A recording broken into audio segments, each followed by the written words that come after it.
And I think the answer of this question, before I'm going to discuss with you how to deal with this problem, just to assure you, this is the site and the link for the hemodialysis course, and already the first 2 days are uploaded. And even this presentation as well is uploaded to the site. Okay, so from my perspectives, how to avoid dialysis is to preserve as we can kidney function and to retard the progression of chronic kidney disease. If I ask you a question, can we stop the progression of chronic kidney disease? This is the first question. Can we stop it? Can we stop the progression of chronic kidney? Can we stop the evolution of chronic kidney disease? No, why?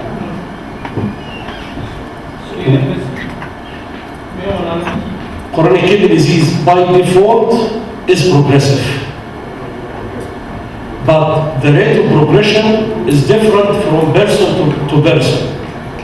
And the smart nephrologist should deal with the factors that fasten or enhance the progression, aiming for delaying the progression, or to allow the progression to occur in a low base. This is what's meant by retarding the progression.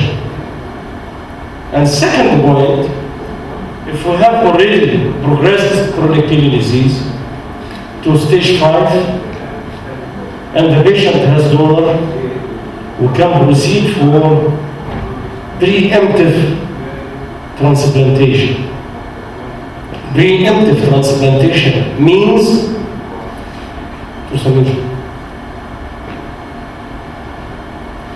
preemptive transplantation means to go directly for renal transplantation without exposing the patient to a period of dialysis. This is the definition of preemptive transplantation.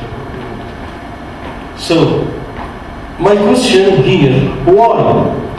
Why if the patient is suffering from CKD and he is now stage 5 and he has a donor, why I'm rushing to do transplantation instead of dialysis? Why? Why transplantation is superior to dialysis? Why? Yes?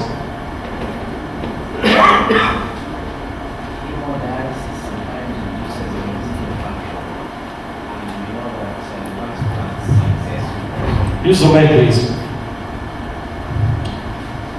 We know that hemodialysis in the end will reduce residual kidney function, and success of the transplant is also when you have good residual function.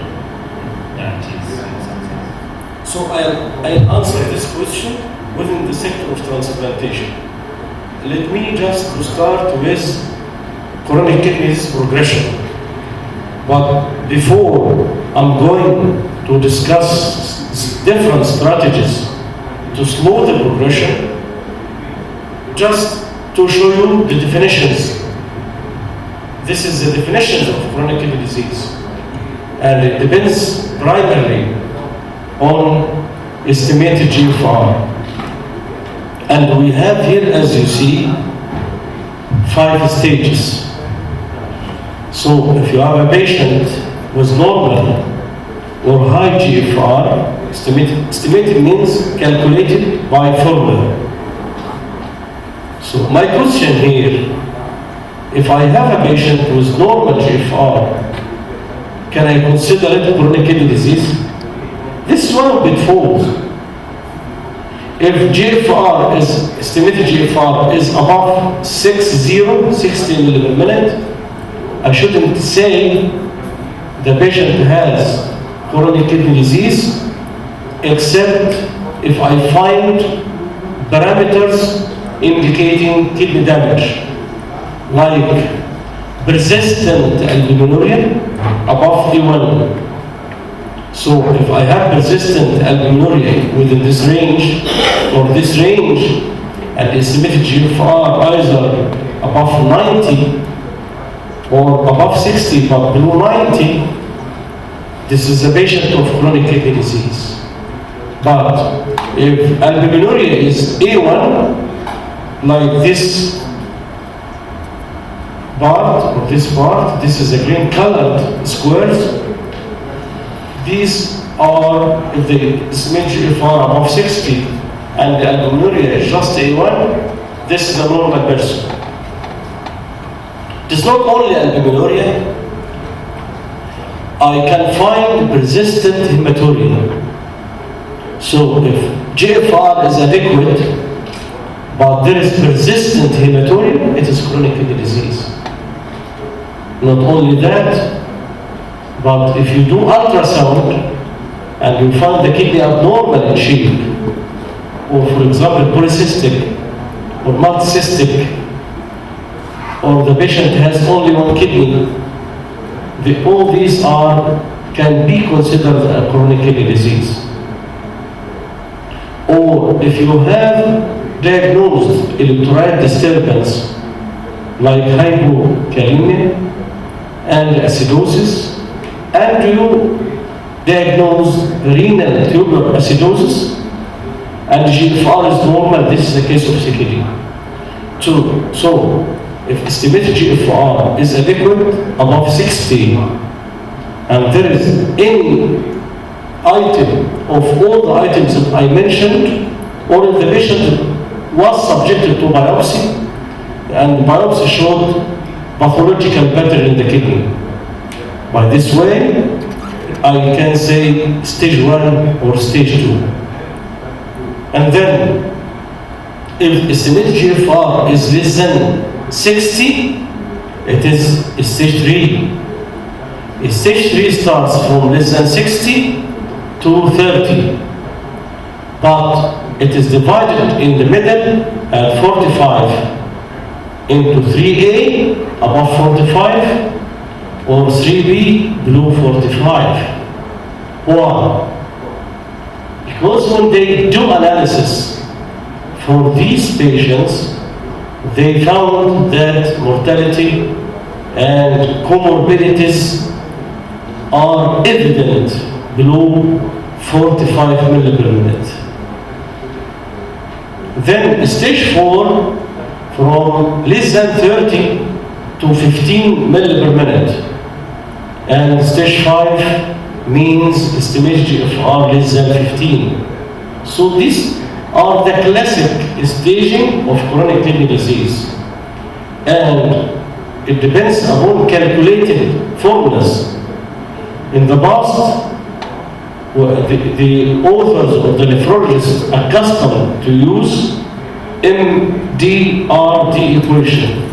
But from 2012 till now, the recommended equation is CKD epidemiology equation. And very simple, you can log in to Google and just write CKD EPI, just fill in space, you'll find at the end estimated GFR. Then, to make it complex, we should look at the level of albuminuria. Here another pitfall. The first pitfall, we shouldn't look at only one reading of albuminuria. Because if you have a person who exercises before the urine analysis, you may find albuminuria. Smoking causes microalbuminuria. Inflammation causes microalbuminuria. So microalbuminuria is not specific, and we should repeat it. So one reading is not enough. The second point, we should look at the lab. If the lab uses this style, milligram of albumin to every gram of creatinine, the ranges of albuminuria will be A1 if it is less than 30, A2 if it is between 30 to 300, A3 if it is above 300. If this is the style of the lab, milligram to millimole creatinine. Here, less than 3, 3 to 30, above 30. So, abdominal should be repeated, and we should not add the measurement by the lab. So, the other important point here in this slide is the use of heat map. Heat map means if the patient is in the green corner, it is okay, perfect. And if the color changes from green according to the depth of color, so yellow is less, orange is more, and red is more. So starting here, what starts? Side complications. Like what? Like mortality, progression of kidney disease, cardiovascular diseases, occurrence of acute or more predisposition to acute kidney injury. All these increases if we are in these colors. And the more the darker the color, the more the increase in the risk of the complications. It's clear? So the formula is CKD, epidemiology equation. So what this staging schema added to the nephrologist, it added a lot because it unified the definition. So when I say here in Mansoura, CKD stage 3A, the same meaning that like who stays in my state, the same meaning. Secondly, the management of chronic kidney disease is guided by the staging. So if the patient is within stage 1 and 2, maybe my task is to control albuminuria. That's all. And here in stage 3, the patient may develop hypertension, so treatment of hypertension, acidosis if it's present, etc. So I treat the CKD spectrum. And in stage 4, I start thinking of the mode of dialysis, vascular access. I don't mean to do dialysis, I just to prepare the patient for the common renal replacement therapy, to think of transplantation if he is fit and has donor, to think of dialysis, to start preparing fistula. And in stage 5, it's the stage of dialysis or transplantation if the patient has symptoms. So don't dialyze figures. We dialyze patient with symptoms plus figures. So this is initially the introduction to chronic kidney disease. How can I define progression? How can I define progression? I want you to be interactive, more interactive. How can I define progression? Yes, please. Yes. Yeah. So progression means I have a patient with a steady follow-up, and every follow-up I find decreasing estimated GFR. So if the patient has started here and then GFR decreases over the time, this means that the patient progresses, the chronic kidney disease progresses. And Dr. Hussein, I want to discuss with you the issue of microalbuminuria, because according to the American Diabetic Association 2014, the term of microalbuminuria now is considered in diabetes patient is obsolete. Thank you very much, Professor Samir. And this is why in my speech I don't say microalbuminuria. I said A1, A2, A3. Because since 2012, the KDIGO guidelines recommend not to use the term of microalbuminuria. And why they insisted not to use micro? Because the population of the patients can understand micro as not significant. and it's actually significant and associated with cardiovascular problems and complication, and it may be a venue to start the strategies to prevent the progression of chronic kidney disease. So you are right. We would like to use A1, A2, A3. And also they stopped using the term microalbuminuria because at a time they considered the microalbuminuria as the only reversible stage of diabetic nephropathy. But when they biopsied those patients, they found that more than 50 or 60% have irreversible structural damage. Okay. So microalbuminuria now is considered as significant. I agree totally with this. And to give the diabetic patient a hope, and I think there is a sector for diabetes also, we'll discuss it. Here, just to stress upon the degree of albuminuria. The more albuminuria the patient has, here these are the 3 degrees, A1, A2, A3. And these are different GFR. Irrespective to the levels of GFR, the higher the albuminuria, the higher the progression, and the more the decline of GFR within follow-up. So we should take it serious. The higher the level, A2, A3 should be put in mind, and to have strategies to control albuminuria. Another important point to be put in mind, and it is very exciting for us. If I'm dealing with a young patient, 20-year-old, I should follow the same schema like a patient 75 or 80 years. And we know that creatine, the source of creatine is muscle creatine. And with aged persons, the muscles are wasted or shrinkage of the muscle. This is the normal physiological aging. So we are expecting that the muscle production of creatine, that's changed to creatine, will decrease. And we depend on calculated GFR on serum creatinine. So how I look at the young, like aged patient. This is why these authors, including Richard Lasson, who is very senior and a well-known figure, focus on the age as opinion. And they put an opinion that estimated GFR, if we take the cutoff point of 60 milli per minute at the definition of CKD, and here I should have estimated GFR less than 60 for 3 months. So the persistent means that I mentioned in the definition is 3 months. Because you may have lower GFR today and the patient recovers tomorrow. It's not CKD. To say CKD, you should have lower GFR for 3 months or parameters of kidney damage for 3 months, albuminuria or hematuria, so it is persistent.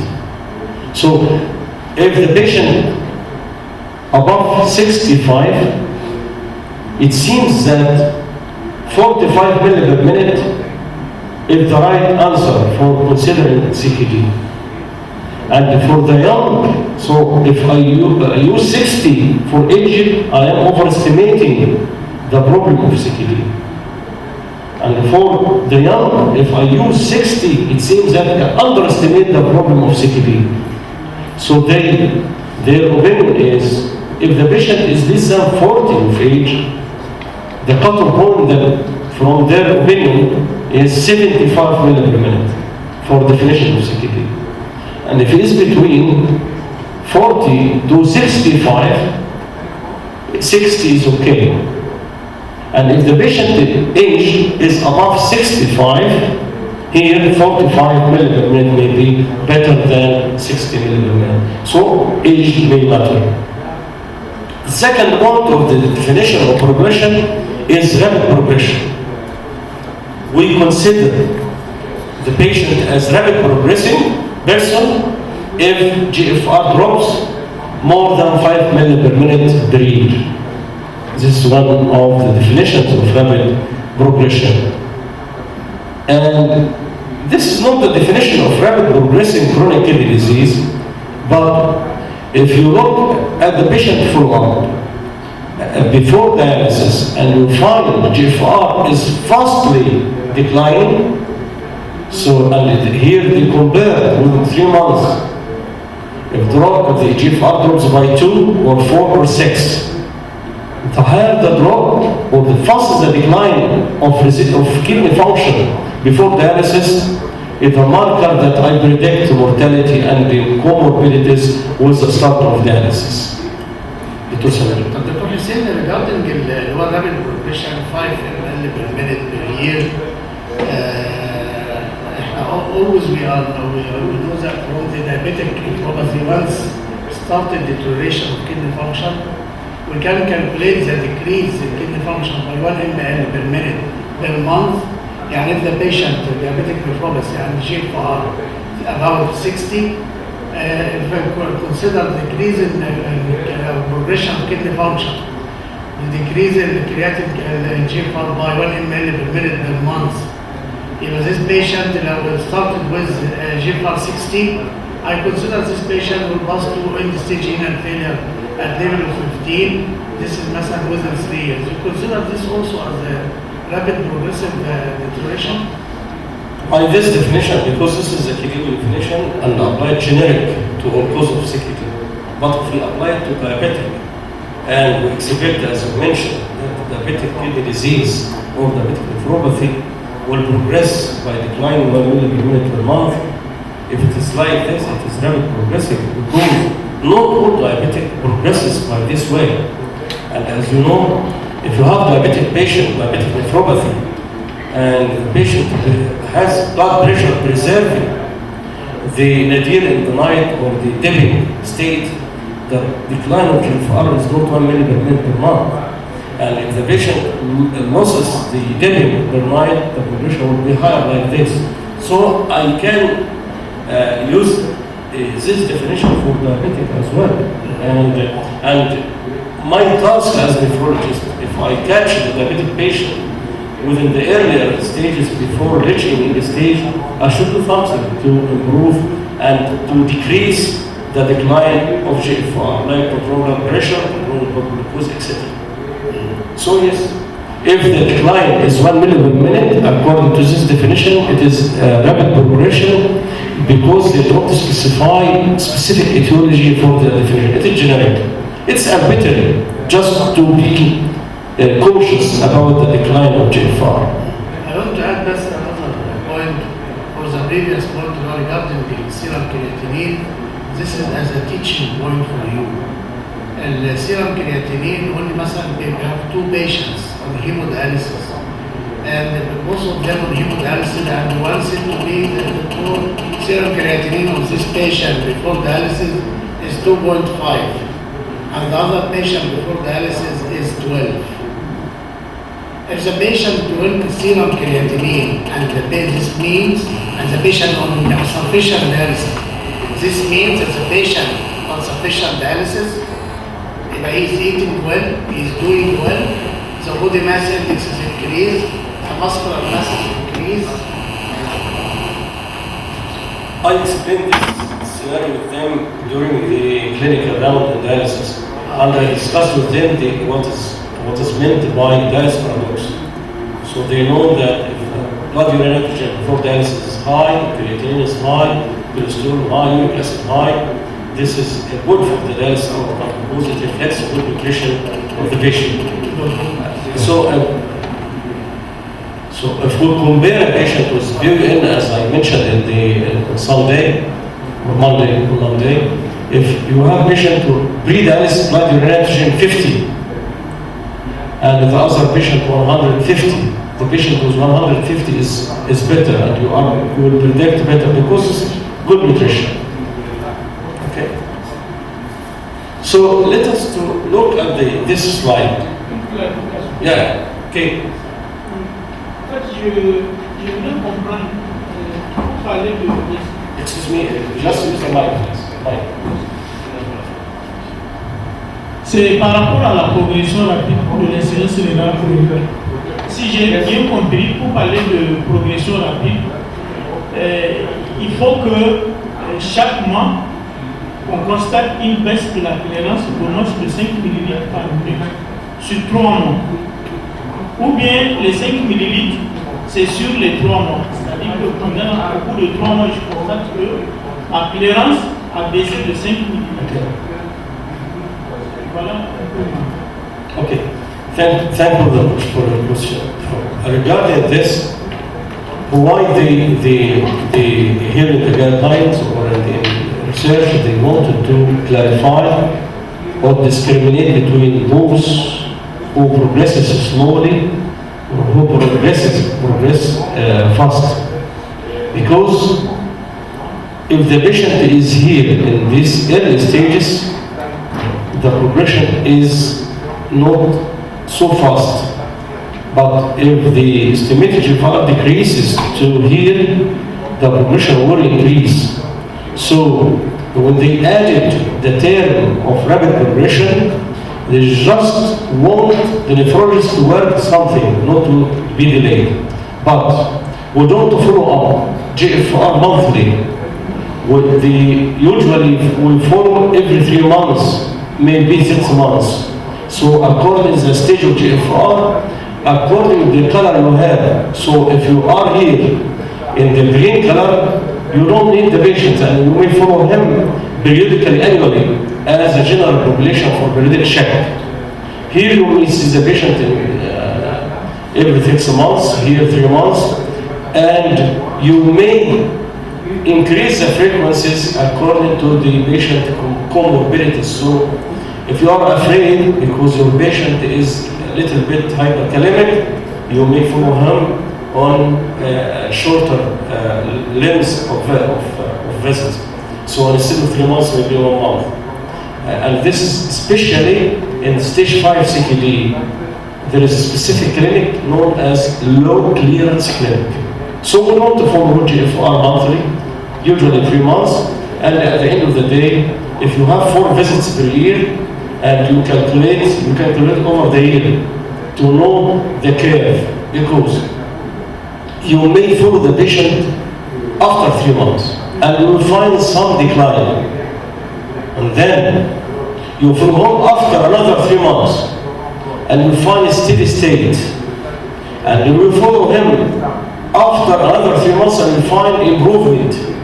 So every person has his own curve for progression.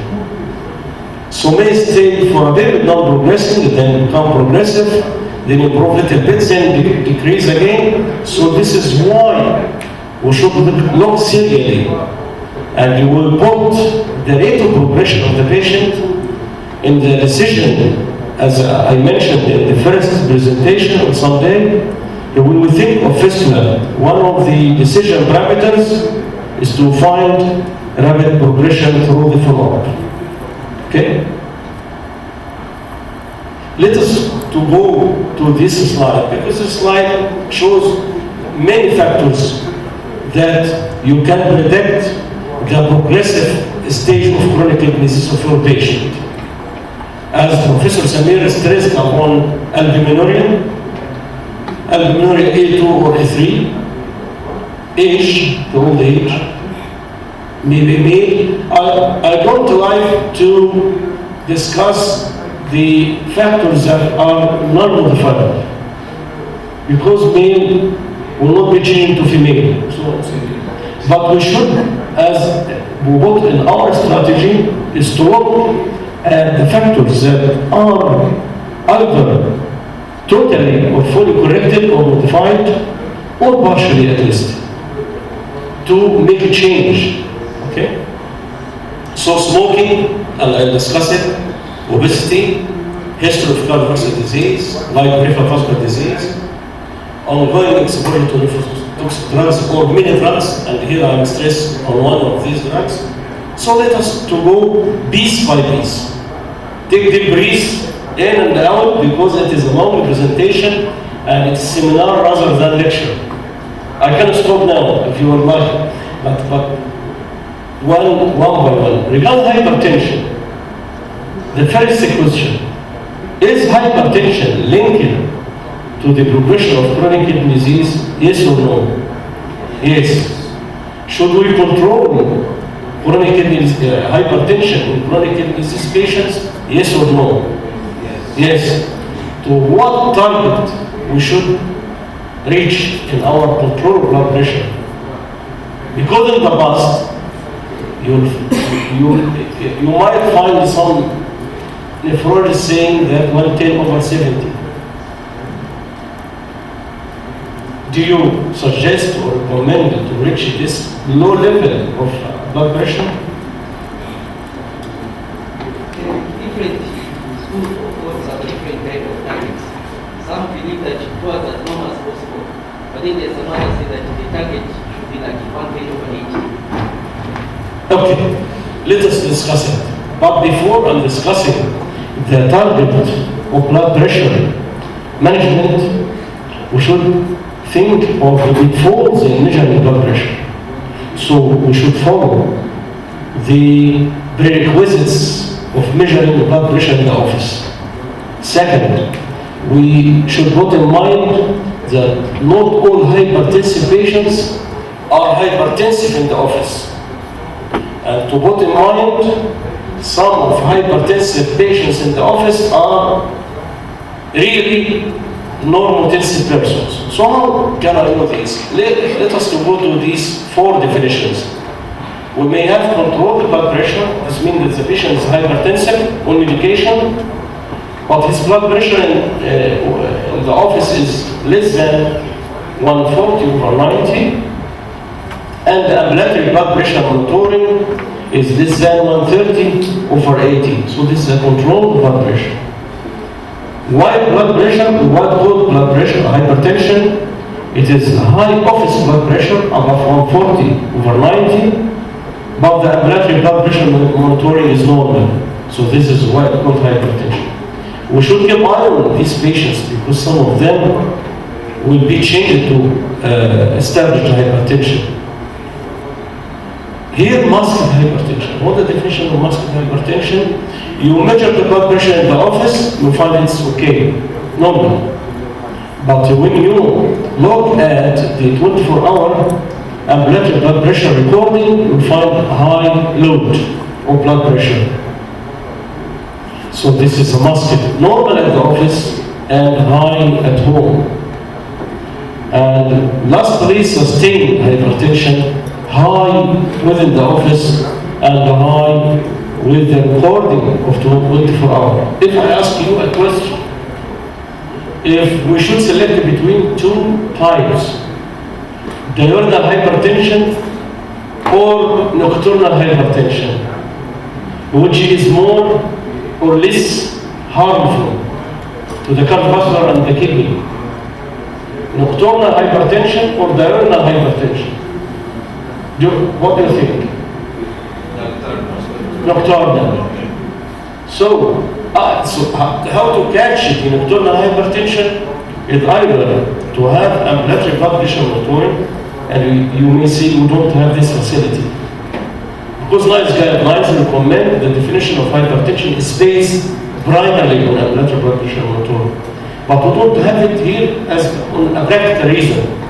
When we have a donor and coming to us with readings high and he says that my blood pressure at home is normal, how come that I am hypertensive? We request for this patient, for this donor, the ambulatory blood pressure recording to be sure if he has hypertension or not.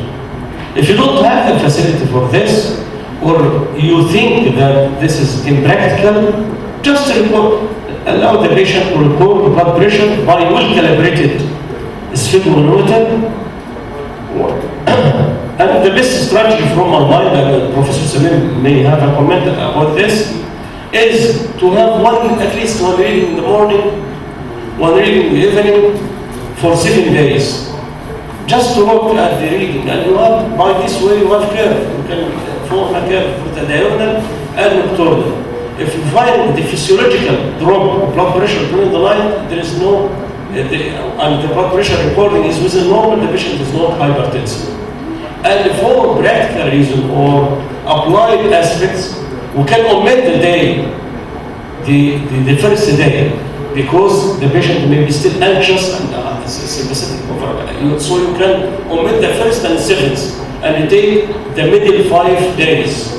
One reading in the morning and one reading in the afternoon on the night, and you just come to me with this reading. Dr. Samir. As we know, the circadian level of the blood pressure, always the blood pressure at night is lower than diurnal blood pressure measure, which is known as dipping of blood pressure to the dipper. كيف اللي هو non-dipper أو reverse dippers اللي هو blood pressure at night بيبقى the same as diurnal or more than diurnal blood pressure. And the dipper, non-dipper أو reverse dipper ده common في chronic renal failure patients, في obesity, في obstructive sleep apnea, and the diabetic patients. So our category of patients are liable to be non-dipper or reverse dipper of blood pressure. So it is very important to put one of your antihypertensive medications at night. Yes, I agree with this totally. And since 2 years, there was publication in this clinical journal of Cardiac Nephrology discusses the issue of circadian variation. And the teaching point was at the time to distribute antihypertensive all the day to overcome the circadian variation and sympathetic overactivity. And it is known as chronotherapy approach. Chronotherapy is to distribute the treatment all the day. And the editor write a comment on this article saying that one pill at night makes everything right. So this is one of the. If I don't measure the blood pressure at night, I will lose an important parameter that increases the progression of chronic kidney disease and cardiovascular damage. Another teaching point, Dr. Hussein, regarding the obstructive sleep apnea. Now always we are dealing with hypertension management as nephrologists. And our branch is known as nephrology and hypertension. So hypertension, one of the core branches of nephrologists. When you are facing patient with resistant hypertension, you must exclude obstructive sleep apnea as one of the causes of resistant hypertension.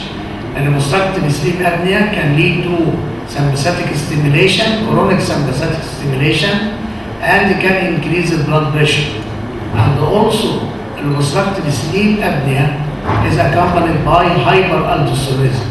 So sometimes, if you have normal kidney function, have normal serum potassium, you can add spironolactone for resistant cases of hypertension if it is related to obstructive sleep apnea. To show you the harmful effects of nocturnal hypertension, this is the paper that is recently was published this month and show that both sustained hypertension and muscular hypertension are associated with higher level of albuminuria. Okay. So this is the applied. Although there is some change according to the new publications, but this is very practical. We will take it row by row. If you have a patient, adult, I'm not dealing with children because the definition of blood hypertension children is completely different according to percentile curves, and I'm not expert in dealing with children. So these are the adult values. If the office blood pressure is above 140, or the stool above 140 and the stool above 90, and you measure albuminuria, and you find the patient has A1. So the albuminuria is less than 30 milligram per gram creatinine. My question, what is your targeting for this patient with blood pressure? What's your target? If this is your patient in the clinic and you will start antihypertensive treatment, aiming for which target of blood pressure? Please, interact.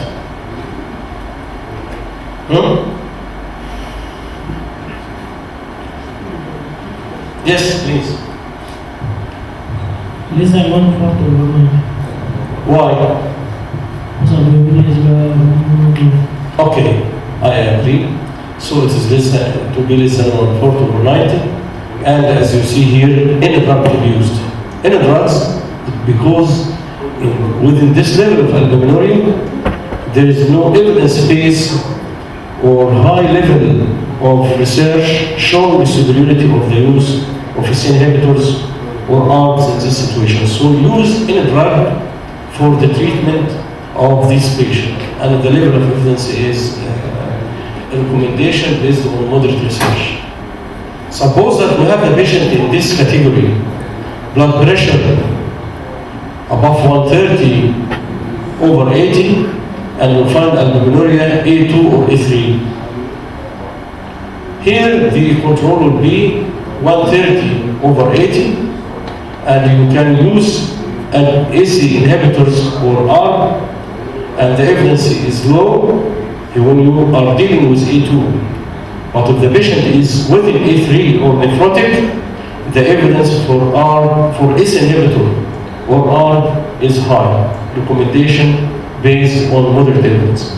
In this time, as you see here, this is the target for diabetic and non-diabetic. I'll show you some relatively recent data. This is a SPRINT trial that was published in 2015, discussing the issue of target systolic blood pressure in non-diabetic. And they found here, as you see, the more the intensive of treatment, and the intensive treatment with blood pressure means systolic blood pressure reaching below 120. The intensive treatment is superior with lower complication in comparison to the standard treatment within non-diabetic patients. And this is the same. So again, a SPRINT trial may challenge and may direct us toward the individualization of treatment. Before this study, since 5 years or something like that, I think in 2010, ACCORD trial showed an evidence against this level of controlling diabetes. So don't forget that this trial, which was published last year, is belonging to non-diabetic patients, because it may be harmful for diabetic. Another study that was published just online a few days ago included 339,000 patients, and they looked at the systolic blood pressure, and they found that if you control systolic blood pressure more and more, the higher the control, this means the lower the systolic blood pressure, the better the outcome. But the lower the systolic pressure, the below 80, and there is a harm. So we can take all these pieces together. There is no fixed target blood pressure. I should look at my patient. If I have a patient who is 80-year-old or 70-year-old, and when I started the antihypertensive treatment, he complained of syncope. This patient, I should relax in the management. Okay? If the patient is diabetic, there is no need to reach systolic pressure below 120, because it may be harmful according to what was proved from the ACCORD trial by higher decreases of renal failure for these patients.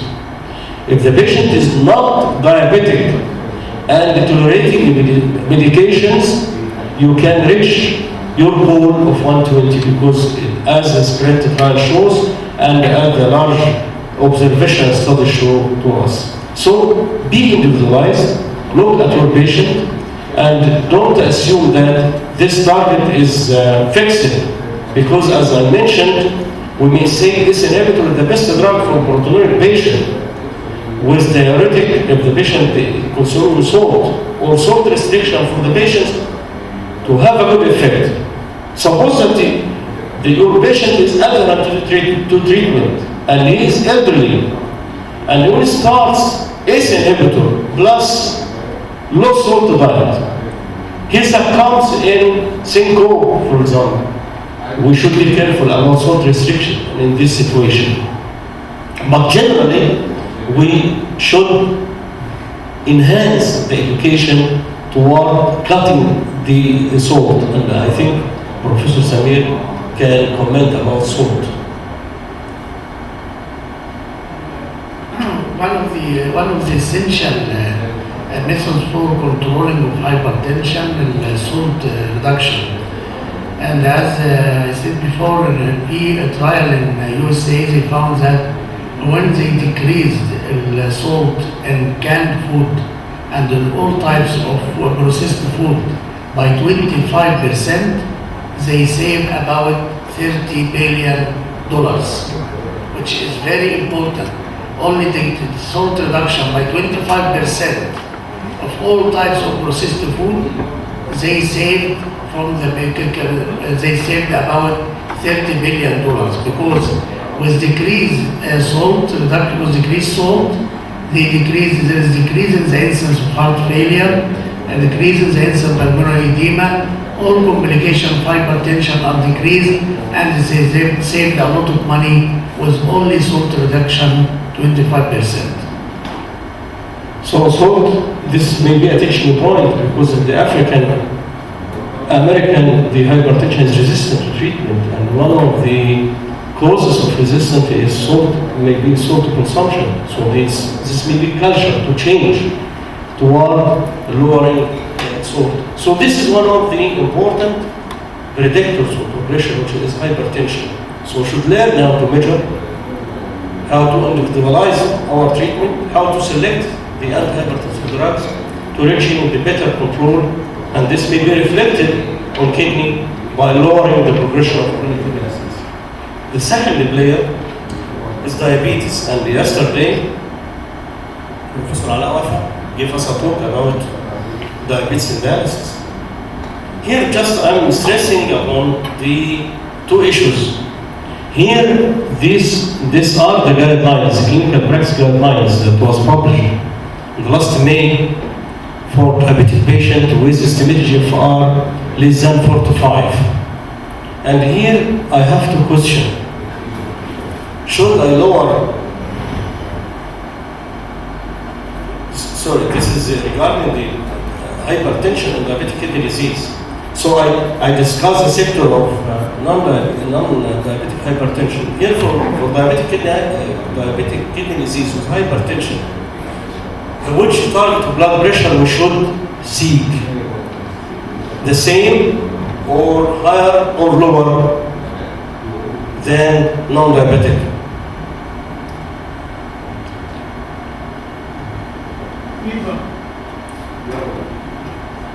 Lower in diabetic? No, I stated that if you reach lower, what's meant by lower target? You mean below 120 systolic blood pressure, it's harmful for diabetic. And according to this guideline, the same like general population. And I think when they update the guidelines, they make some caution here because of the spread trial. The second question, in diabetic patient, what is drug is preferred? ACE inhibitors or ARBs? As I mentioned in the one of the slides, that we look at albuminuria to select. If you find an indication of ACE inhibitors that you will find in the diabetic, like coronary heart disease, heart failure, and albuminuria, these are indications to add RAS blockers or to inhibit the RAS system. So, which is superior? Angiotensin converting enzyme inhibitor or angiotensin receptor blocker, and why?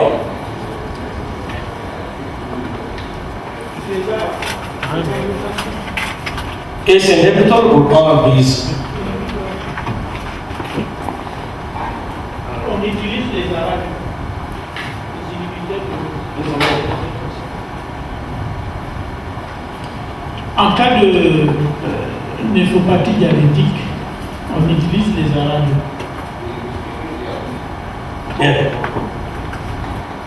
The guidelines shows, the guidelines, when they reviewed the publications, the research, they found that the only drug that was tested with survival and mortality is ACE inhibitor. So is ACE inhibitor and you can see converting. I hear this is a recommendation to start if you have indication with ACE inhibitor, and then if the patient intolerating the ACE inhibitor with hiccup or angiolytic edema, you may change from ACE inhibitor to ARBs. So still angiotensin converting enzyme inhibitor is superior to angiotensin receptor blocker, and more importantly, as you see here, it is a recommendation from the European Express guideline. And again, one of the recommendations is not to combine the ACE inhibitor and angiotensin receptor blocker, or one of these with direct renin inhibitors. Because as you know, altitude study was published and prematurely terminated because of high mortality when direct renin inhibitors were added to the other drugs. So again, we use only one of these, and then to look at the salt, and we may even think of spironolactone as Professor Hussein mentioned, provided that you don't have problem with hyperkalemia. And this is very nice meta-analysis, not direct meta-analysis, is direct because this on the network should the same ACE inhibitor is a little bit superior than an ARBs. This is regarding aldosterone, and you should think of aldosterone, and all these are the mechanistic approach why aldosterone can lead to renal damage and the progression of chronic kidney disease. And here the industry shows some advancement to use the new molecules, and I think it is not available in Egypt and not available in Africa till this moment, because this type of the aldosterone receptor blockers have the lower potentiality of hyperkalemia. Regarding glycemic control, so this is the blood pressure. Again, CKD definition depends upon calculated formula, which is CKD epidemiology equation. We have 5 stages, and then we look at albuminuria or other kidney damage parameters. And then I should look serially at the patient and to have care for each patient. Then I concentrated on blood pressure, and I added to your information that blood pressure may be at home, not within the office, so should think of this. Secondly, to distribute antihypertensive medication all throughout the day, at least 1 pill to be given during the night, cutting short of salt, looking at precipitating factors for hypertension, like Professor Sami mentioned, obstructive sleep apnea. All these we should look. If the patient is diabetic, there is no need to reach lower, very low goals like systolic pressure less than 120, because it was proved in accord study to be harmful. But in non-diabetic, if the patient will read medicine and no side effects, I can go with lower systolic pressure as shown in the SPRINT trial. Using ACE inhibitors is superior to ARBs. And if there is no albuminuria, no left ventricular hypertrophy, no heart failure, no ischemic heart disease, all antihypertensive medication can play a role. Please, Dr. Hussein, that's just one question from the audience. Why Dr. Hussein is stressing to use an ACE inhibitors or ARBs in the management of hypertension diabetic patients with proteinuria? And I need anyone to answer this question? Why ACE inhibitor or ARBs are preferred for those patients? By other way, what is the mechanism, antiproteinuric mechanism of ACE inhibitor or ARBs? Yes, please. The mic here. Mic.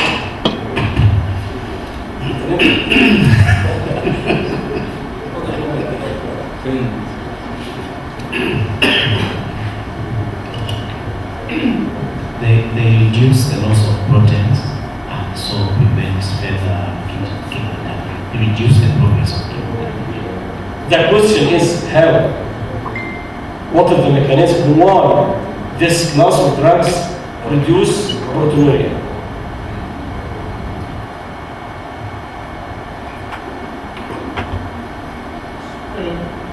Yes. C'est contre l'hyperfiltration.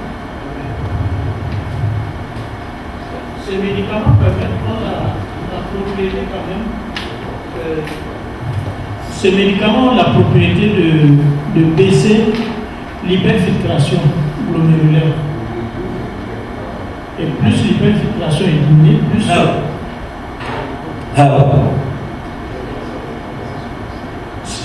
La pression intraglomérulaire va être basse. Why? What is the main determinant of the hydrostatic pressure inside the glomeruli? The main determinant of hydrostatic pressure inside the glomeruli is efferent vasoconstriction. Not A, efferent. So, and this vasoconstriction of the efferent arteriole is dependent upon angiotensin II physiologically. So, if you decrease the level of angiotensin II by using angiotensin converting enzyme inhibitors or blocking its action by receptor blockers, the result will be vasodilatation of the efferent. And this will lead to decrease of hydrostatic pressure within the glomeruli. The other teaching point, which is more important, when we decide to use either S inhibitor or ARBs, we should measure serum creatinine first. And then after a week, and then to look at the change. If creatinine increases, we should follow this increase, because if it increases above 30% of basal creatinine, I should stop it immediately, because this means that the GFR is all dependent in, this is not efferent vasoconstriction, it is vasospasm. And if you continue, you will find what is known as acute S inhibitors induced nephrotoxicity. So, if you use this class and you will find the peak rise of creatinine is within the 30% of baseline creatinine, you can continue. How can be sure? How can be sure of that? Measure creatinine after a week. If you find any rise, repeat again after a week until you find the plateau. And the maximum rise should be less than 30% of baseline creatinine. If you start with a small dose and you decide to increase the dose, repeat again measuring of serum creatinine. So these are the safety, how to use a safe and S inhibitor. More important, we should educate the patient. If you will be dehydrated for a reason or another, stop this class temporarily. Suppose that the patient received this drug, you prescribe these medications, and then he has episode of water diarrhea, dehydration because he in the hot weather, and some syncope or posture change, to stop this medication to avoid the toxicity or side effects. Very nice, yes. Right. Very nice. This is, as Professor Hussein said, in effect of decreasing the perfusion of blood in the afferent arteriole, like the use of non-steroidal anti-inflammatory drugs. So, or the hypovolemia, as Dr. Hussein said, regarding dehydration. You must stop an ACE inhibitor of ARBs, because if there is decrease in the perfusion of the kidney in the afferent arteriole, and you will increase the outflow of blood from of the efferent arteriole, this patient will be exposed to marked decrease in intraglomeralular pressure and acute renal shutdown.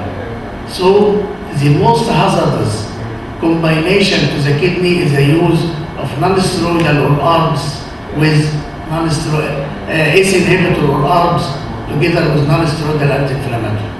Because non-steroidal will interfere with the diffusion of the efferent arteriole, and the ACE or ARBs lead to vasodilation of the efferent. يبقى الانتري decrease, الاوتفلو increase, يبقى the net result marked decrease in intraglomerular pressure and acute renal shutdown.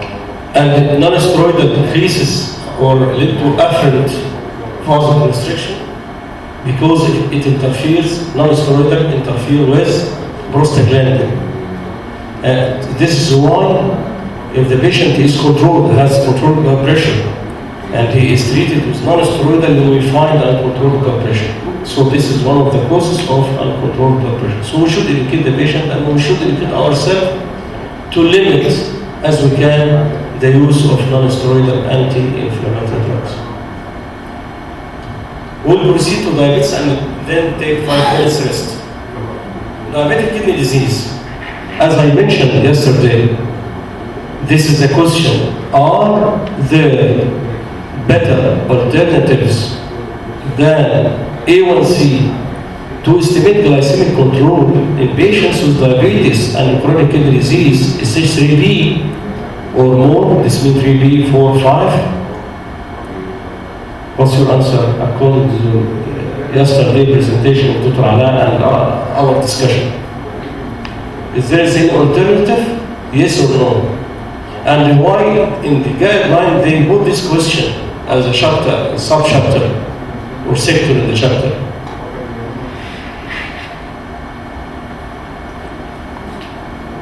Is A1C accurate? No. It's not accurate, but it's practical. Yes. So still there is no alternative.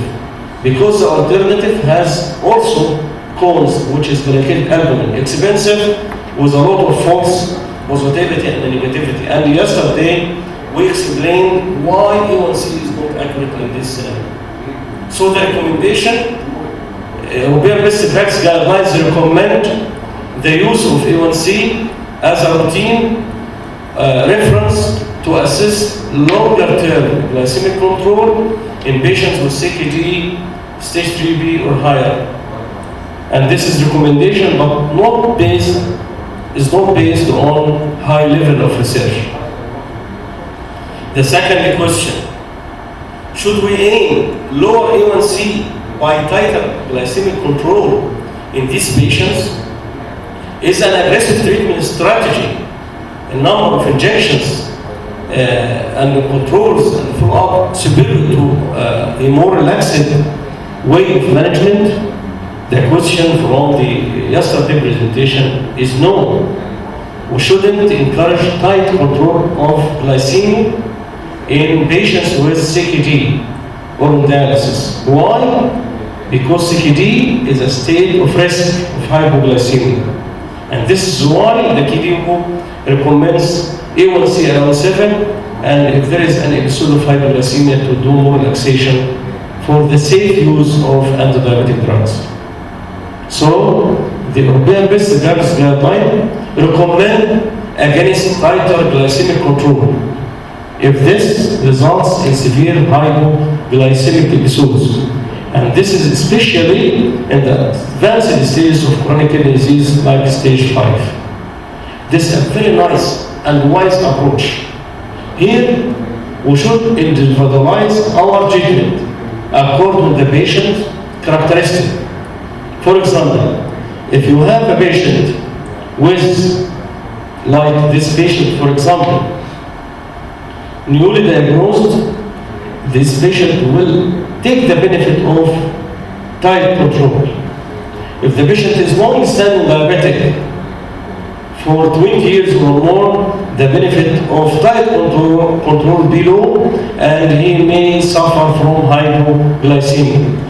So if your patient in this side, you may get the benefit of tight control And if he is or she in this side, you should relax in the management. Suppose that the patient, you expect that he will live for short period, 6 months. What is the rationale of tight control and episodes of hypoglycemia that may lead to cognitive dysfunction, etc.?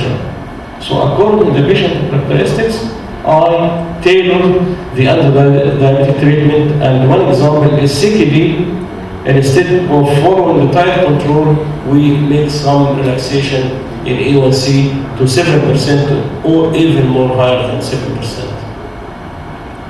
This is a class of drugs known as sodium glucose transporter 2 inhibitors, and this is one of the oral antidiabetic drugs that lead to gluconeuritic effect through inducing glucosuria because it inhibits the absorption of glucose. But this class doesn't inhibit glucose alone. It inhibits absorption of salts, so it leads to natriuresis, and this will be reflected on blood pressure, and we are still waiting further results. Yesterday you asked us about impotence and erectile dysfunction and how to manage. And I find this morning this study.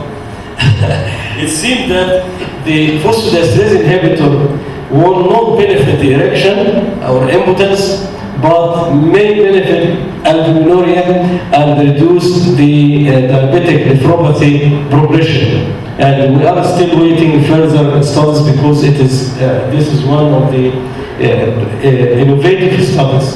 So every day we find new treatment and new hope for the patients to decrease the progression. And the conclusion of this study, it shows safety and efficacy of one of the drug of this class, phosphodiesterase E5 inhibitor, known as PF, and this figure supports further investigation as a novel therapy to improve renal outcome in diabetic nephropathy. I'll stop here for 5 minutes. Before stopping, Dr. Hussein, another benefit from this medication, يعني sexual dysfunction now decreases the proteinuria. في third indication. Yes, pulmonary hypertension. we have picture. Yes, pulmonary hypertension. Anyhow, أنا بس ask one question before regarding hypoglycemia. Why our patients with diabetic end-stage renal failure or diabetic nephropathy with chronic kidney disease are more liable to hypoglycemia than other patients? We will take the answer after the break, Dr. Sam. 4 minutes. Okay. Thank you.